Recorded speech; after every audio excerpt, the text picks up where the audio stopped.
Le temps de... J'ai pas pris le temps d'écouter ce qui s'est dit aujourd'hui. J'ai raté aussi l'exposé de M. Junot sur les stratégies foncières, mais j'aurai l'occasion, je crois, d'en discuter avec lui pareil. Alors écoutez, je vais être peut-être un tout petit peu iconoclaste sur ma présentation. Je me suis déjà exprimé dans le forum en 2010, cette petite revue, la Confédération, sur la question de la qualité. Non pas de la qualité de vie, mais de la qualité. J'ai évoqué un certain nombre de thèmes que vous voyez ici. Donc effectivement, la formation, j'y reviens juste après, mais la logique de projet qu'on pratique, je trouve encore assez peu en Suisse et en Suisse romande, c'est quelque chose que j'ai défendu et que je défends encore maintenant comme chef de service. Au sein des CFF, on a développé aussi toute une série d'approches dans ce cadre-là. On s'était exprimé dans un débat aux urbanités en 2008 ou en 2009, je ne sais plus exactement. Donc, si vous voulez en débattre, c'est avec grand plaisir, mais je ne veux pas passer trop de temps là-dessus. La question de la mise en concurrence aussi, la logique du concours, du mélange des idées, des mandats d'études parallèles, des études tests, ça c'est des choses aussi que l'on défend, sur lesquelles je ne reviendrai pas dans le détail aujourd'hui, parce qu'on parle là effectivement de qualité au niveau esthétique, mais moins de la question de la qualité de vie qui ne me semble pas totalement liée. Partiellement, mais pas totalement. La question de la robustesse, j'y reviens peut-être brièvement par la suite, puis ensuite la question de la contamination et du partage, c'est cette notion de transversalité, cette notion de négociation qui a été évoquée, je pense, assez largement aujourd'hui, sur laquelle je reviendrai aussi brièvement. Je voulais juste faire une petite remarque, j'ai évoqué dans cet article que j'ai commis en 2010, la question de la formation. J'ai dit que pour moi c'était quand même un regret de voir que d'ailleurs ici on est sur le site de l'EPFL, que la formation d'urbaniste soit aussi inaboutie. Peut-être ça fera débat tout à l'heure, mais je pense qu'effectivement aujourd'hui on a besoin d'un haut niveau de technicité dans l'approche de l'urbanisme. Je pense qu'on a besoin de formation complémentaire. J'attendrai de l'EPFL qu'elle puisse proposer ça. Je regrette qu'à ce jour, ce ne soit pas encore fait. Voilà, ça c'est quand même ma petite pique pour démarrer. Alors, peut-être un premier élément qui me paraît fondamental lorsqu'on parle de qualité de vie, il y a un certain nombre de critères qui ont été mis en place, chez Mercer notamment, je crois que vous allez en parler, peut-être, je ne sais pas. Je ne veux pas trop entrer dans le détail, mais effectivement, il y a un certain nombre d'éléments qui me paraissent fondamentaux sur, finalement, comment est-ce qu'on classe, comment est-ce qu'on définit la qualité de vie, et il y a, je dirais, une dizaine de catégories qui ont été identifiées, hein, environnement politique, environnement économique, environnement socio-culturel, des considérations sanitaires. Il y a des éléments qui nous touchent là plus, je dirais, directement, c'est les services publics, les transports, les infrastructures. Ça, c'est des éléments qui contribuent à la qualité de vie. La question liée aussi aux lieux de loisirs, la question liée à la consommation, donc les surfaces commerciales, des choses de cet ordre-là, au logement, c'est quand même un élément central, et des questions environnementales. Et là, je pense qu'effectivement, la qualité de vie, parler humblement du cas lausannois, puisqu'il n'est pas sur le ranking d'ailleurs de Mercer des villes avec les meilleures qualités de vie, hein. On voit Zurich, on voit Genève, j'ai cherché Lausanne, je me suis dit peut-être qu'on est 700e, mais on n'est même pas sur le classement, parce que finalement, à ce stade, ce n'était pas considéré comme fondamental. Mais, que dire? La quantité et la temporalité. Nous sommes à l'heure actuelle dans une situation de crise profonde au niveau de la production du logement et de la production de la ville dans l'agglomération lausannoise. Donc ce que vous voyez ici, c'est feu M. Mermoux qui l'a présenté l'année dernière, sauf erreur, pour dire que finalement nous avons un certain nombre d'objectifs, puisque finalement la qualité de vie, c'est proposer des logements et du travail dans les centres, et puis que ces logements et ce travail soient bien reliés en matière de transport public. Aujourd'hui, on n'est pas dans cette situation.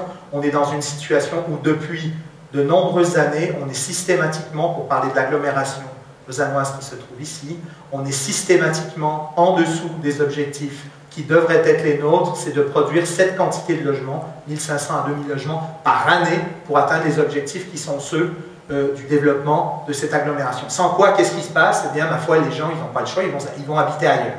Et puis, s'ils habitent ailleurs, qu'ils travaillent quand même au centre ou qu'ils travaillent ailleurs, en périphérie, eh bien, il y a cette situation pendularisme qui est quand même un élément extrêmement péjorant de mon point de vue pour la qualité de vie. C'est un élément central, et aujourd'hui, on n'est pas en mesure de répondre finalement à cette question de logement au centre, de qualité de vie et de bonne descente en matière de transport public. Alors juste ici, pour que vous le voyez quand même, vous avez la production de logements lausannois depuis une dizaine d'années, c'est 260 logements par année. Grosso modo, si on voulait atteindre notre objectif, il faudra en produire entre 750 et 1000 par année. Donc on est vraiment dans une situation de crise et je pense que c'est un effet très très important sur la qualité de vie. Tout à l'heure, j'avais un échange avec une collègue parce que moi-même, je viens d'une famille un peu recomposée, j'essaie de me trouver un logement à Lausanne. Et ben moi non plus, je ne trouve pas de logement. Et puis c'est quand même une situation qui est extrêmement problématique. Je pense que c'est un impact majeur sur la qualité de vie ou l'absence de qualité de vie.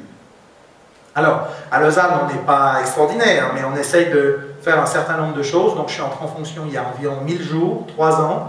Et puis l'idée, ça a été finalement de dire si les procédures de planification restent ce qu'elles sont, c'est-à-dire complexes, mais il y a aussi un processus démocratique qui est lié à ça, eh bien il faut peut-être qu'on les multiplie pour qu'on arrive à produire, pour qu'on arrive à planifier suffisamment de surface pour accueillir tout ce monde, pour éviter qu'ils aillent dans le Gros de Vaud ou que sais-je, dans des secteurs qui sont mal desservis. Donc effectivement, depuis 3 ans, on a quadruplé le nombre de planifications. À l'heure actuelle, sur Lausanne, ce que vous voyez ici, c'est le territoire lausannois, on a environ 300 hectares, c'est la surface de la commune de Renan, qui sont en planification aujourd'hui, sur lesquels on travaille pour faire évoluer les choses. Alors bien sûr, à travers le plan directeur communal que l'on a démarré, on va tenter, parce qu'on est dans une situation de collage quand même, on va tenter de donner du sens à tout ça, mais l'idée c'est quand même de développer passablement de surface. Alors peut-être que M. Junot vous en a parlé tout à l'heure, environ 60% du territoire lausannois est propriété de la ville, et puis dans le territoire urbain, si vous voulez, il y en a environ 17% qui est propriété de la ville. Donc elle a un effet de levier important en tant que propriétaire foncier, mais mon sentiment c'est qu'elle ne peut pas tout faire toute seule, la ville, comme propriétaire et comme autorité, elle a besoin de s'appuyer sur des gens. Donc depuis 3 ans maintenant, on a décidé de s'appuyer sur des privés, donc des investisseurs, des promoteurs, des architectes qui viennent et qui proposent des secteurs à développer et secteurs que l'on suit et promoteurs ou investisseurs ou architectes ou urbanistes que l'on accompagne dans le développement de ces projets. Ça nous permet, si vous voulez, de multiplier les planifications pour effectivement atteindre ces objectifs. Je pense que là, c'est une situation qui est très grave et je pense qu'elle a un impact réel sur la qualité de vie à Lausanne et dans l'agglomération. L'autre élément dont je voulais parler, donc j'ai parlé du très gros, des grosses planifications, des éléments qu'on a lancés. L'autre élément dont je souhaitais parler, c'est finalement des plus petits projets qui sont en cours. Alors, il y a un projet qui me tient particulièrement à cœur, c'est le quartier du Ballon. C'est un site relativement petit, qui se trouve ici. Donc, vous êtes, le centre-ville se trouve là, avec la cité. Vous êtes sur le quartier, finalement, sur l'ancien Flon. C'est un quartier qui, d'un point de vue socio-économique, a beaucoup souffert, souffre encore beaucoup, qui est aussi en manque de reconnaissance et sur lequel a été décidé, d'entente avec l'ensemble des partenaires, de lancer un processus, je dirais, participatif. Un vrai processus participatif. Il y a un élément par contre qui semblait important, c'était qu'effectivement la population qui est là, elle devait pouvoir s'exprimer. Donc on a commencé comme avec une page blanche. Puis l'autre élément, c'était de dire, il y a des éléments de ce lieu, un passé, des bâtiments, des places, des aménagements qui font partie de l'identité de ce lieu, de la patine de cet espace, et c'est des choses sur lesquelles on a souhaité travailler. Je pense que c'est des éléments qui sont constitutifs de ce que l'on peut générer comme qualité de vie. Je rentre de Londres, on a vu des promoteurs de King's Cross qui nous parlaient effectivement de cette patine du temps en disant finalement, si vous intervenez sur des surfaces en termes d'hectares qui sont très importantes, si vous rasez tout, c'est très difficile après de recréer assez rapidement ces éléments de qualité urbaine, ces éléments de qualité de vie qui peuvent être en place. Donc, la notion de l'identité ici je dirais, pèse relativement lourd parce qu'on est en plein processus, c'est-à-dire qu'on veut réutiliser les espaces, les mettre en œuvre. Effectivement, processus participatif, comme je l'ai dit tout à l'heure,